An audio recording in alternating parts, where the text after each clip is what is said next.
Welcome to the live stream on comparing project setup in Sage Intacct Construction versus Sage 300 CRE. We're going to be discussing the job setup screens or project setup screens, project estimates area, and the project contracts.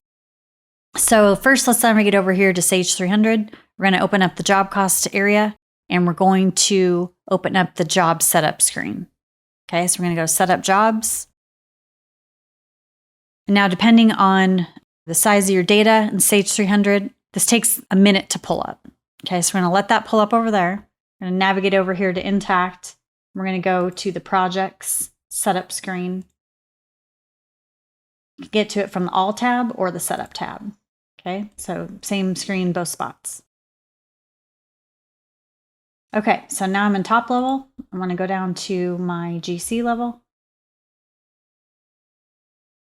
where our data is housed for the different projects. Okay, so you toggle up here to see the lists of the different projects for the different entities. There's that if you have projects set up in other ones as well. Okay, so still pulling up in Sage 300, so give that another minute.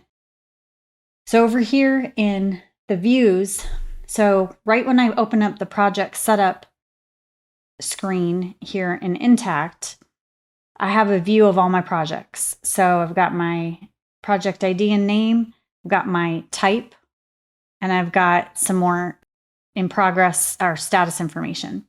Okay, but I've set up a custom view as well to show some more detail on what you might really want to see here in order to quickly navigate to a job based on the column information you have here. Okay, so the project view here has, I've decided I want to put my project manager names, reorder it a bit, and I wanted to put the end date. I took off a couple other columns as well. Okay, so my anticipated end date, kind of want to see which ones are coming due to be close to being closed. Okay, so in Sage 300, you really can't do this. So if you click the dots here, this is the list you get. There is no information about the job, whose job it is. Any of these columns that I've shown over here in Intacct really does not show up in 300, and you cannot customize this. Okay, so just a little difference there. So I'm going to pull up a job in here, and I'm going to pull up a job over here in Intacct. Just going to edit one of these.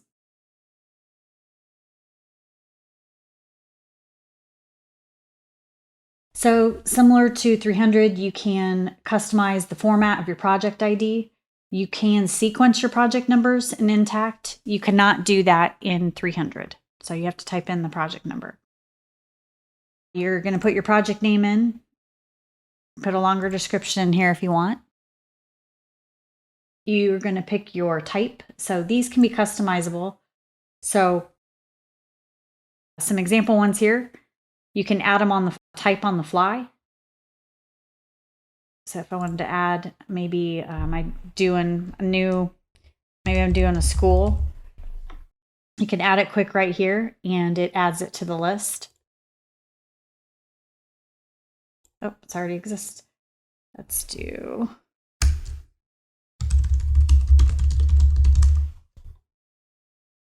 commercial office building. And now the type is available on the list for this job and for all other jobs as well. Okay. You can select your customer here. So you can add a customer on the fly if this is a new customer to the company. So if you hit add here, it pulls up the customer screen for you to set up just like you would in the accounts receivable area. Same exact screen. Okay.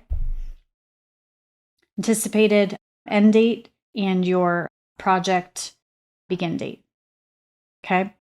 So over here in 300, you put the customer information over here on the billing info tab. So your AR customer, and there's a drop down here where you can pick your customers. Notice though, you cannot add your customers on the fly. So you have to get out of here, go into the AR module, add the customer, and then come back in here and pick it. Okay.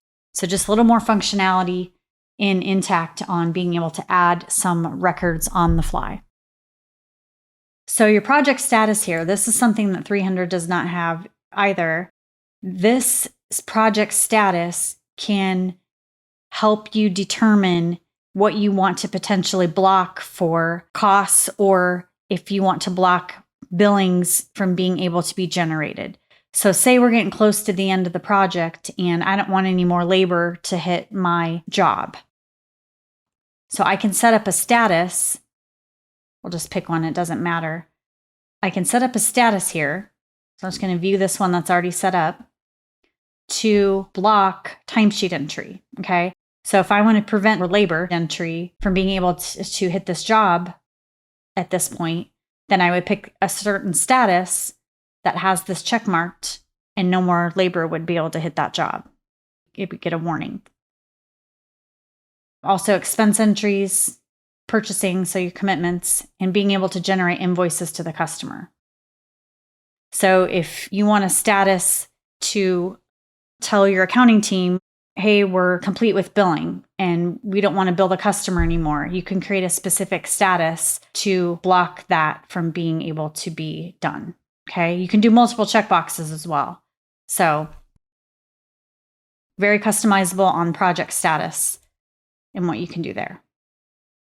This status is active, inactive. This takes the jobs on and off job cost reports or job reports. These are set. You can't customize these, but this is to remove them from the job reports. Static for a reason. Okay, so different status for a reason than this one. Okay, so if you want to set up a sub job in Intacct, you basically pick a parent here, and then now this one becomes a child job or a sub job. So if you have a phased project, or if you have a warranty project, or if you have some other sub job or a reason to track costs separately into a separate job, you can use parent-child relationship. You could also invoice these two, the parent and the child, together with this invoice with parent checkbox. So that when we go to generate billing on the screen here, it's going to group those together.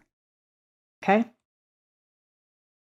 Now in 300, in order to be able to do sub jobs or something similar to a phased or warranty job, what I've been talking about,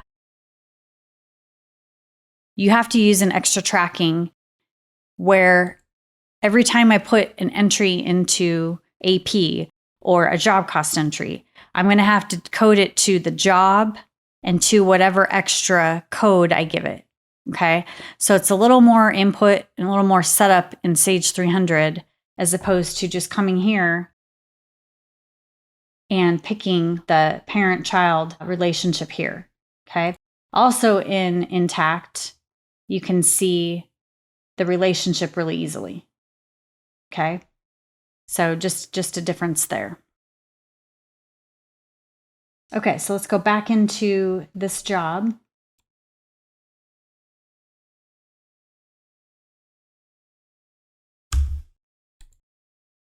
And the contacts here are going to be where you're going to put like your primary contact for this project.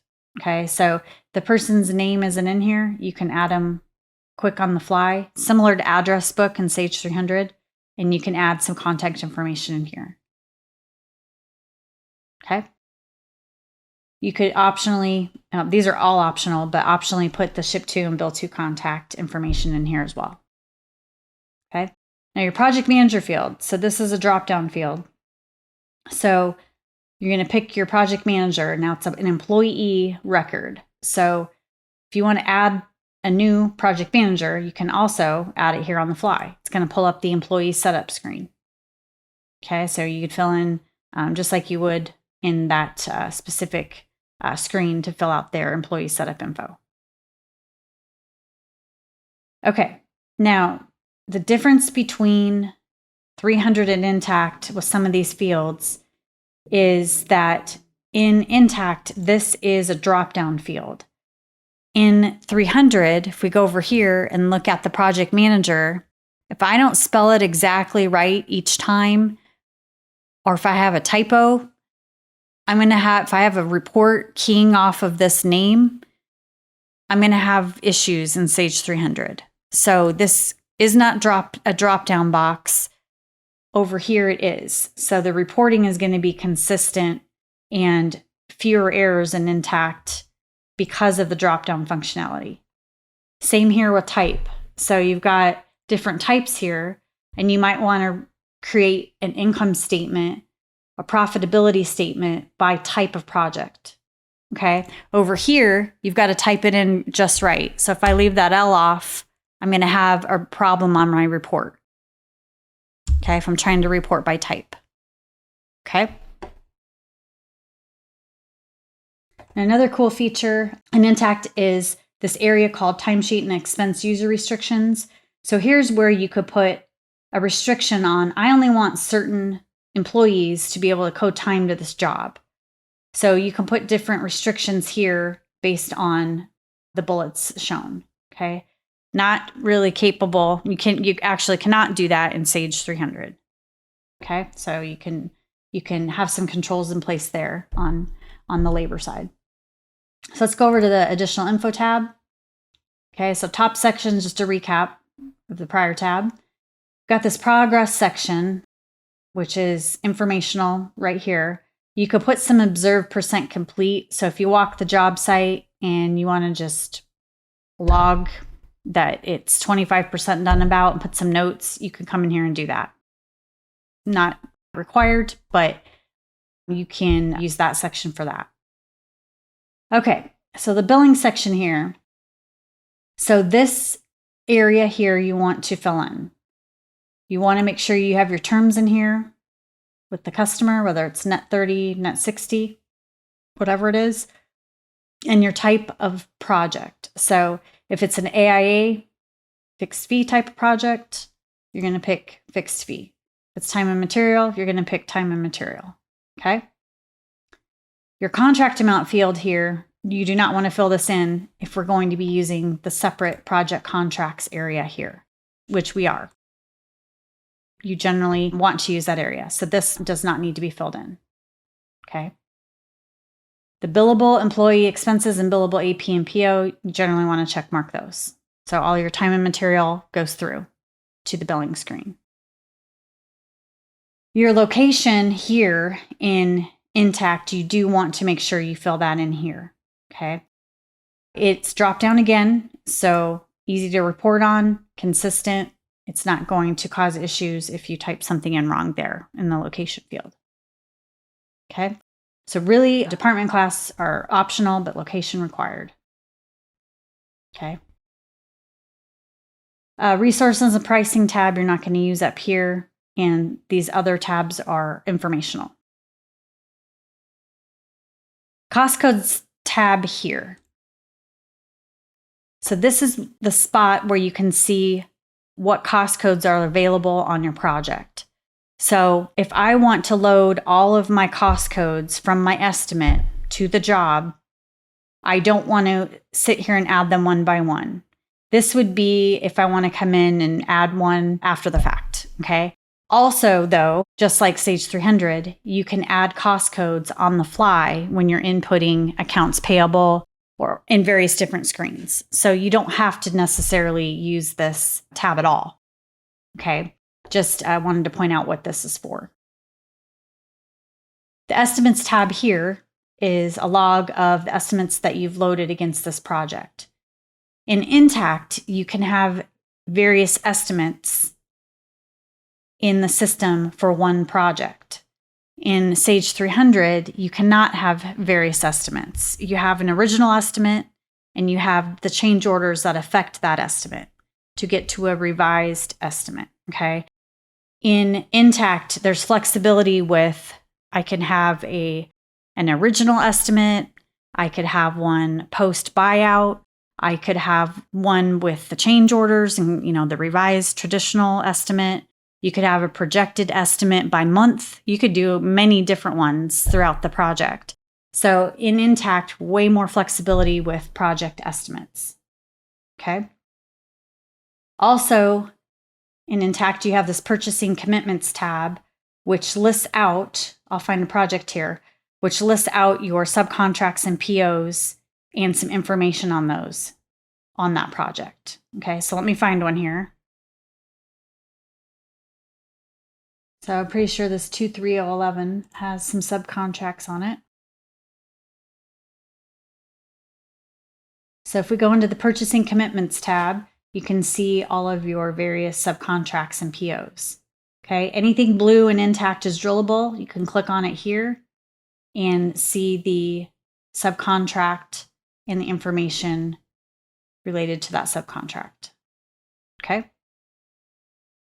In 300, if we go over here, you have some accumulation totals, some different tabs here at a very high level, but you can't really drill down and see your purchases or subcontracts linked to your job in one spot.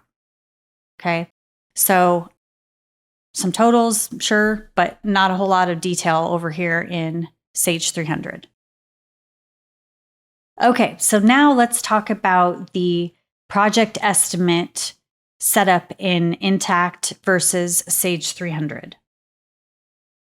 So in Intacct, I'm going to come over here to the project estimate screen under Projects All. And here's our current list of estimates by job, okay, with estimate totals over here. Again, you can customize this view to move the columns around or add or remove columns on this view. Over in Sage 300, if I want to look at a list of estimates, I can come in here to Inquiry and pull up an estimate summary. Here is my list of estimates with some very basic information. Okay, so if I want to add a column to this inquiry, I can come in here and add columns one by one. Okay, so if I want the project manager field on here, I can add it, but now I have to go back in and add another column, and I have to do this one by one. Okay, in Intacct, it's a little easier. You can come over here and you can modify your view to add multiple columns. You can take off columns. So maybe I don't care about the estimate type and that specific post-GL budgets or that. And I want to go rearrange my columns quick. And maybe I want to put the estimate total first, and put this record number last. Hit save. I'll put a name in here.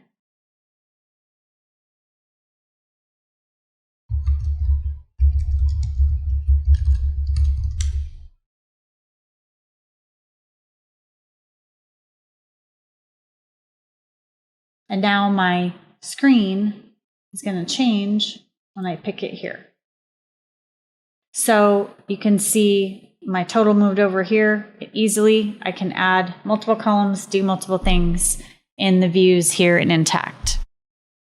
So another nice feature in Intacct is you can look at the project estimate and export it into Excel.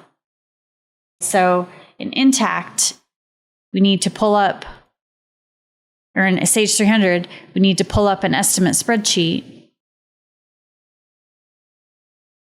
We've got to do some drilling down to get to the cost codes and to the level of detail we might want. Quantity is not on here either. So in order to get the information out of Sage 300, it's a little more difficult in the inquiry view here versus the canned way to export out of here in Intacct.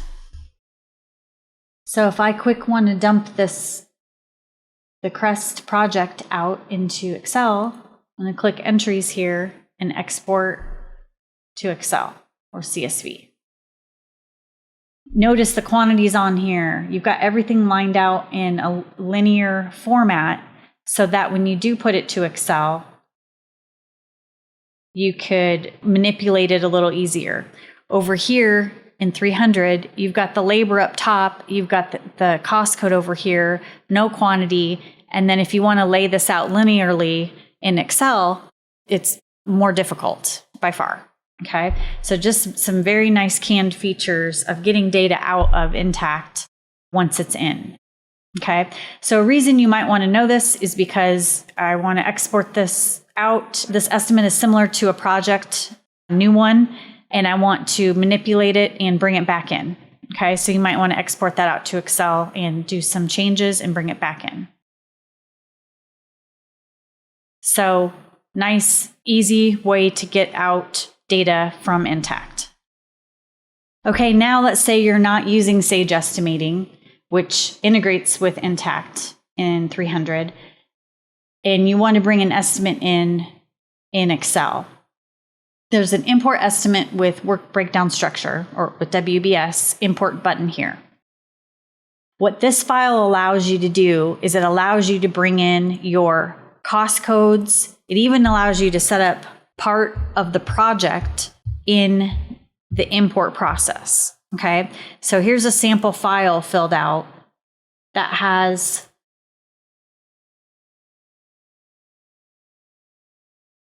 some project information here. Over here to the right, that's going to set my project up for me on the fly through this import. Okay, so my description here is going to be my estimate that I'm going to bring in. I could put in an estimate ID in here, but I have my instance set up to automatically number my estimates with a number. Okay, so all I need to fill in is some basic information here. Fill in my project. I'm going to come over here and tell it what location.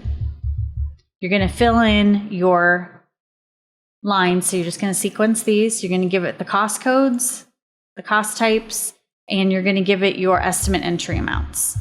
Okay. Again, this is all probably going to stay the same for a lot of these fields for your estimates. So you're going to fill in some of your fields that change. But again, you can bring your project in. You can bring in these cost codes. You can even bring in custom cost codes and give it a custom name. Okay. So some of the fields up here are hidden, but you can give it a custom cost code name right here. So this is all saved and ready to go. I'm going to bring this file in and we're going to see what it does with the system in Intacct. Okay, so I'm going to navigate over here to the import estimate button. Going to upload file.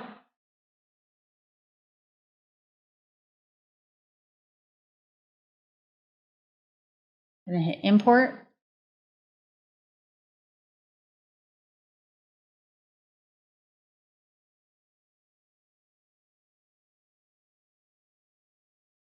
And the project I had set up was 24030 on that file, so it's not in the list right now. Refresh my screen. There's my estimate. There's the project it set up. So let's go look at what it brought in. And all of my lines. Okay, so really easy setup as far as getting in the data into Intacct with all my cost codes I want and my line items here with my dollar amounts. Okay, could also bring in quantity. I needed to copy the department and customer down on those lines, but those would all be filled in as well. You could come in here very easily and set up estimate project and all your related cost codes on that project. Now 300 has a similar functionality as far as being able to bring in cost codes on an estimate. And assign it to the project, create the estimate. However, the estimate build in Sage 300 is a little more difficult file format, okay? So if you're not integrated using Sage Estimating, this is not a very fun file to play with. So you've got to create your cost codes up here, up top. You've got to come down here and create your cost type separately, put dollar amounts in, and make sure it's got the commas and quotation marks around everything appropriately, okay? Then what you have to do is copy all of this into a text pad, save that off somewhere, and come in here to the utility, point to that text file, check mark a couple boxes here, and hope that it doesn't reject anything, that you've got all the format correct, okay? So a little more cumbersome in here. The estimates are harder to get out, and you don't have as much flexibility with having multiple estimates in Sage 300. A major perk in Sage Intacct. You're able to have multiple estimates and projections and forecasts, whatever you want to call them, in Sage Intacct. Okay, so now to finish up, we're going to talk a little bit about the ease of the project contract setup, mainly focusing on the AIA schedule of values import as compared to Sage 300. Okay, so we're going to navigate over here in Intacct to the project contracts area. So we're in projects, all project contracts. And let's go over here in Sage 300 and open up the contract module.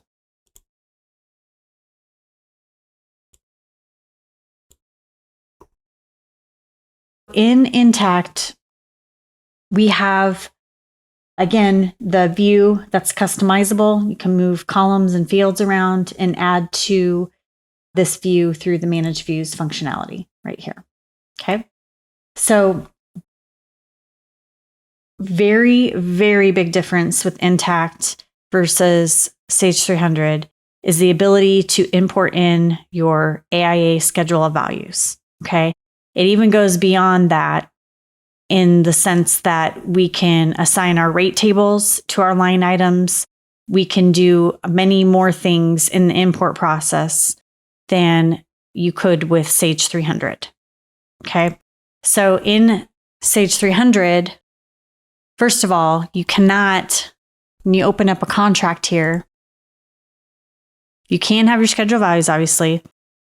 If you want to add any line items, you need to add contract items one by one, okay, in this contract module. If you open up Job Central in desktop here, you can copy and paste in some of your schedule of values, but notice I've only got one license, so now I've got to get out here. So I've got to get out of Job Setup, got to get out of my Job Cost module in order to get to Job Central so that I can copy and paste some basic information from a schedule of values into this wizard, okay? The wizard here is, let's open up a different one because it's open in the contract module.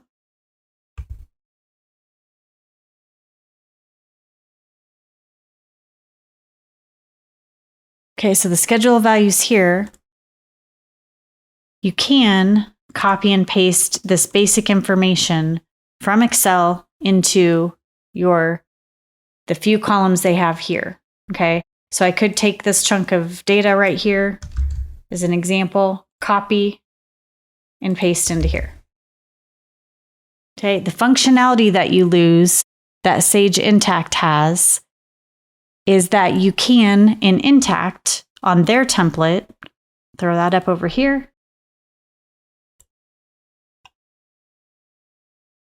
You can assign your rate tables. So here's a standard rate table field right here that will allow me to tag that rate table to each line item on my schedule of values. Okay, so if I'm using and even better functionality in Intacct, if I'm using the time and material summarize billing feature, I can use rate tables and put them on line items, okay, and summarize it on my bill this way.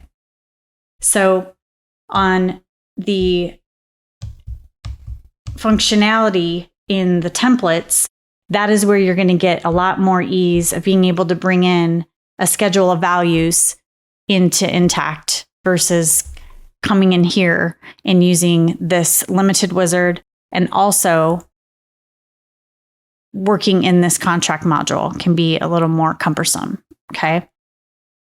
Both systems allow you to bill schedule values. You can do some GMP stuff in here, but the setup takes longer because you have to kind of do it one by one with GMP. Over here in Intacct in the template, you have a maximum billing field and you can put your maximum GMP amounts right here. Okay.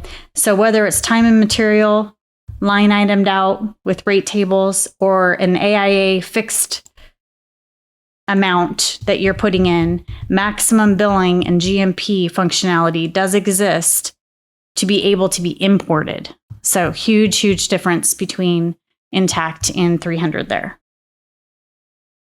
Okay, I'm not going to show the whole import process with this file because on June 29th, there is a billing live stream that goes through this contract setup, importing it in, and the billing process. But I wanted to point out the significant differences between importing your schedule values, line items, and the functionality in the contract module in 300. Just a brief touch there. And the only thing I would say to wrap this up is getting data into Excel out of Intacct comes out very clean and in the columns without, merged fields and having to manipulate the data files. So most everything is exportable in some fashion and on most screens into Excel where it comes out very clean. Okay. So in Sage 300, this might come into, different columns, or they might be merged and it's hard to total, and do different things with. But Intacct is built to get data out. Okay. So very nice functionality with all that.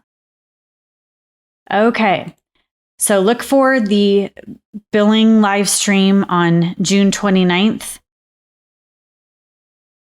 And I highly recommend going to our bug.bangerinc.com completely free website, very easy to sign up for.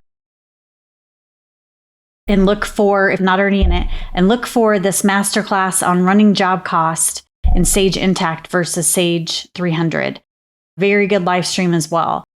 So the one coming up on June 29th will be comparing billing in both systems. And this one